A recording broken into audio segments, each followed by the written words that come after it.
Hello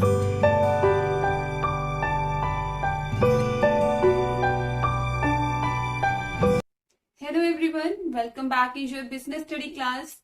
In our previous video, we had discussed about the first technique of scientific management, that is functional foremanship. And today we will discuss the next technique of scientific management, that is standardization. The second technique is standardization. This technique focus on setting standards. This technique focus on setting standard for every activity of a business. Business की सभी activities के लिए, हर एक activity के लिए हमें क्या set करना है? स्टैंडर्ड सेट करना है. हमें ये टेक्निक बोलते कि हमें बिजनेस में जो भी एक्टिविटीज परफॉर्म करनी है, उन सभी एक्टिविटीज के लिए हमें एक स्टैंडर्ड सेट करना है. This technique focus on setting standard for every element of a business activity. These standards work as a benchmark and these standards work as a benchmark. Benchmark means जब हमारा actual work होगा तो हम अपने actual work को इस standard work के साथ compare कर सकते हैं और पता लगा सकते हैं कि हमारा work सही चल रहा है या नहीं चल रहा है. ठीक है, तो it work as a benchmark. Standardization work as a benchmark. Standardization of output is possible only when standards are set for input. अब हमें आउटपुट का स्टैंडर्ड बनाना है. हम ये टेक्निक बोलते हैं कि आपको एक स्टैंडर्ड रखना है कि मेरा ये आउटपुट निकल के आना चाहिए, इस स्टैंडर्ड का आउटपुट निकल के आना चाहिए. बट इस स्टैंडर्ड आउटपुट को लेने के लिए आपको पहले इनपुट्स का स्टैंडर्ड फिक्स करना पड़ेगा कि उस आउटपुट को बनाने में जो इनपुट लग रहे हैं वो कैसे हैं, उनका स्टैंडर्ड आपको सेट करना पड़ेगा. Standardization of output is possible only when standards are set for inputs, starting from selection of tools, equipments, machinery and raw material. आप जो आउटपुट बना रहे हो उसमें जो टूल्स यूज हो रहे हैं वो भी आपको स्टैंडर्डाइज टूल यूज करने हैं. ठीक है, जो इक्विपमेंट यूज करने हैं उनके लिए भी आपको स्टैंडर्ड सेट करना है, जो मशीनरी यूज करनी है उसके लिए भी स्टैंडर्ड, और जो रॉ मटेरियल आप यूज कर रहे हो उस आउटपुट को बनाने में उसके लिए भी आपको स्टैंडर्ड यूज करना है. स्टैंडर्ड क्वालिटी का रॉ मटेरियल लेना है, तभी आपका स्टैंडर्ड आउटपुट आएगा. तो ये कह रहे हैं कि स्टैंडर्ड आउटपुट कब पॉसिबल है? अगर हम पहले किसका स्टैंडर्ड करेंगे? इनपुट्स का, जो चीज उसको बनाने में यूज की जा रही है. इसीलिए बोला था मैंने स्टार्टिंग में आपको यहाँ पे स्टैंडर्डाइजेशन करना है. किसका? Every element of business activity. जो भी हम एक्टिविटी करते हैं अपने बिजनेस में उसके हर एलिमेंट के लिए आपको स्टैंडर्ड फिक्स करना है. अब हमें स्टैंडर्ड फिक्स करना है तो ये स्टैंडर्ड कैसे फिक्स होता है? किसी भी चीज का कैसे फिक्स करें स्टैंडर्ड कि ये मशीनरी स्टैंडर्डाइज मशीनरी है, ये raw material standardize raw material है. ठीक है, ये काम करने का जो मेथड है ये स्टैंडर्डाइज मेथड है. According to Taylor, scientific methods should be used to develop the standards, including the time study, motion study, and fatigue study, etc. Taylor का मानना था कि हमें जो से स्टैंडर्ड फिक्स करने, ये कैसे फिक्स करने हैं? कुछ टेक्निक्स का यूज करके, जैसे टाइम स्टडी का यूज करके. ये टेक्निक हम आगे पढ़ेंगे इसी टेक्निक्स में डिटेल में. टाइम स्टडी हमें ये बताती है कि एक पर्टिकुलर काम को करने में कितना समय लगता है. ठीक है, एक पर्टिकुलर काम को करने में कितना टाइम लगता है. हमने लोगों को काम देके देखा, एक्सपेरिमेंट करके देखा काफी लोगों पे, और वो काम हमने देखा कि मोस्टली लोग 30 मिनट्स में कंप्लीट कर देते हैं. तो हमने एक स्टैंडर्ड फिक्स कर दिया टाइम का कि ये वर्क 30 मिनट्स में कंप्लीट होता है. ठीक है, ऐसे ही मेथड स्टडी है जिसमें हम बेस्ट मेथड ढूंढ के लाते हैं कि कौन सा सबसे बढ़िया तरीका है काम को करने का. ठीक है, जो कम टाइम में हो जाए, कम कॉस्ट पे हो जाए, रिसोर्सेज कम यूज हो, रिसोर्सेज का वेस्टेज नहीं हो, तो ऐसा मेथड ढूंढना है हमको. तो टेलर का यही कहना था कि हमें साइंटिफिक मेथड्स का यूज करना चाहिए, साइंटिफिक आउटलुक का यूज करना चाहिए. किसके लिए? अपने स्टैंडर्ड्स को फिक्स करने के लिए. ठीक है, और ये जो हमारे स्टैंडर्ड है, standard doesn't mean standard only for the quality. Standard का मतलब यहाँ पे सिर्फ क्वालिटी का स्टैंडर्डाइजेशन करना नहीं है, किसका करना है, but it refers to setting standard for size. हमारा जो प्रोडक्ट हो वो भी स्टैंडर्ड साइज का हो, स्टैंडर्ड वेट का हो। तो हर चीज के लिए हमें स्टैंडर्ड सेट करना है, ठीक है। क्वालिटी का तो करना ही है कि हमारी ये क्वालिटी आनी चाहिए प्रोडक्ट की, हमें अपना साइज का भी स्टैंडर्ड सेट करना है कि इस साइज में प्रोडक्ट बनना चाहिए, ठीक है। और इतने टाइम में कंप्लीट हो जाना चाहिए हमारा, इतने वेट का होना चाहिए। For example, the amount of work done by a worker in a day.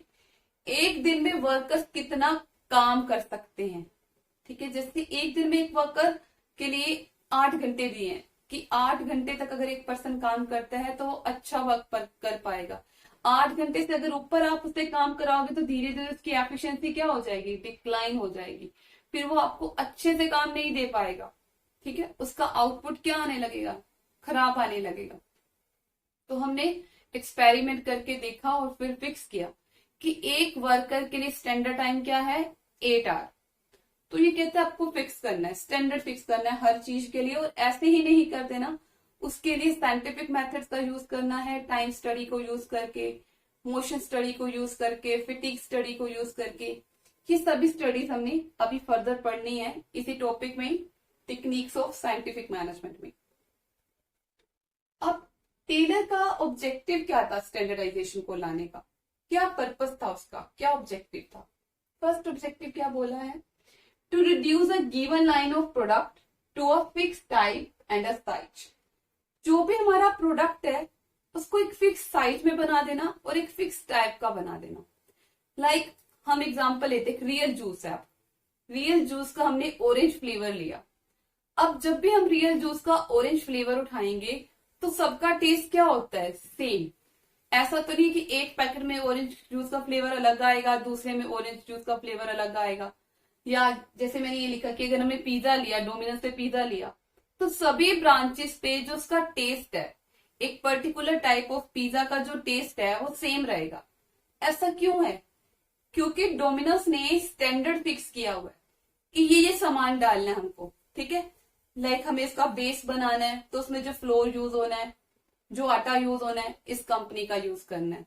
इतनी क्वांटिटी में आटा डालना है, इतनी क्वांटिटी में इसमें घी डालना है, इस कंपनी का ऊपर बटर लगाना है। सब चीज के लिए उन्होंने स्टैंडर्ड सेट किया है और हर ब्रांच पे उसी स्टैंडर्ड को यूज किया जाता है। अगर सभी ब्रांचेस पे अलग अलग स्टैंडर्ड यूज होने लगा तो पिज्जा का टेस्ट क्या होगा, हर ब्रांच पे अलग होगा, ठीक है। ऐसे हमें रियल का ऑरेंज जूस बनाना है तो अगर हमने कोई स्टैंडर्ड सेट नहीं किया होगा तो हमारा फ्लेवर जो आएगा, जो टेस्ट आएगा, हर पैकेट में अलग अलग आएगा, ठीक है। तो यही है इसका मेन पर्पस कि जो हमारा प्रोडक्ट है वो एक फिक्स टाइप का हो, एक फिक्स साइज का हो। ऐसे हम एक नेक्स्ट एग्जांपल लेते हैं। लाइक आपने MI का मोबाइल लिया, ठीक है, 4.6 का। अब इसमें ऐसा नहीं होगा कि आपने एक 4.6 का मोबाइल लिया तो उसके फीचर अलग होंगे, जब अगली बार आप लेने गए तो उसके फीचर अलग होंगे, नहीं। सेम टाइप का मोबाइल है 4 का तो सबके फीचर सेम होंगे, ठीक है। फिर आप 5 नोट का लोगे तो 5 नोट के जितने भी मोबाइल्स होंगे सब में सेम फीचर होंगे। ऐसा नहीं कि आपने पहली बार लिया 5 नोट का तो उसमें अलग फीचर है, अगली बार आप लेने गए तो 5 नोट का अलग है। तो जितनी भी हमारी बड़ी बड़ी कंपनीज हैं, MI है, एप्पल है, वो इसी स्टैंडर्डाइजेशन को यूज करती है ताकि हमारा प्रोडक्ट सेम रहे, फिक्स्ड रहे, उसमें कुछ भी चेंज ना आए, ठीक है। तो स्टैंडर्डाइजेशन क्या करता है, रिड्यूस करता है एक गिवन लाइन ऑफ प्रोडक्ट को, किसमें, टू फिक्स टाइप और साइज, एक ही टाइप की हो और एक ही साइज की हो। To allow interchangeability of manufacture parts and output, second objective है। ये कभी केस स्टडी में भी आ जाता है आपको कि कौन सी टेक्निक इंटरचेंजेबिलिटी को अलाउ करती है, कौन सी टेक्निक है जिसके अंदर हम अपने मैन्युफैक्चर पार्ट को इंटरचेंज कर सकते हैं, ठीक है। लाइक अब मान लीजिए एक्टिवा है आपकी 5G।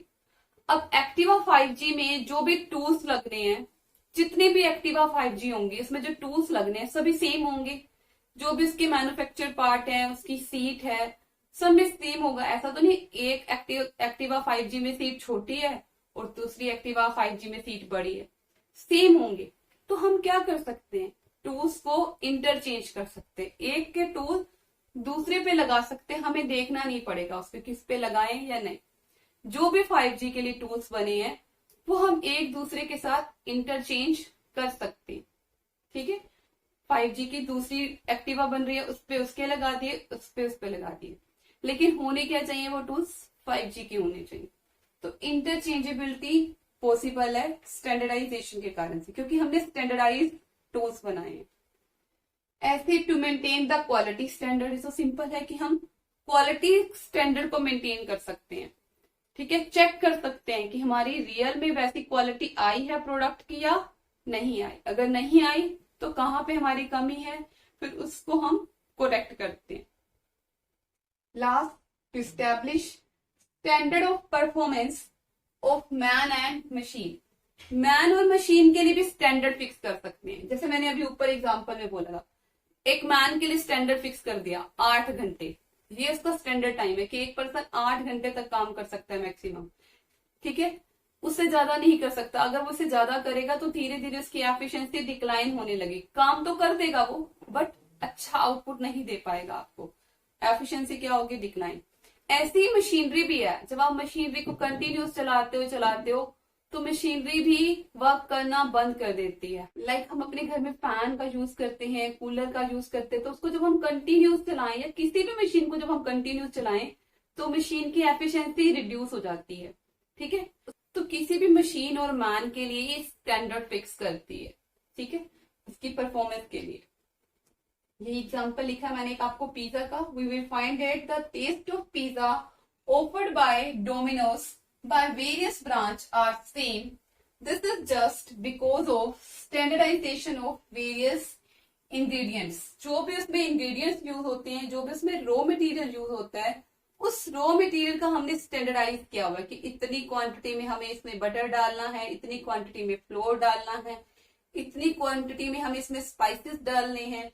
ठीक है, सब चीज का हमने स्टैंडर्डाइज किया है फिक्स। इसी कारण से टेस्ट क्या आता है, सबका सेम आता है।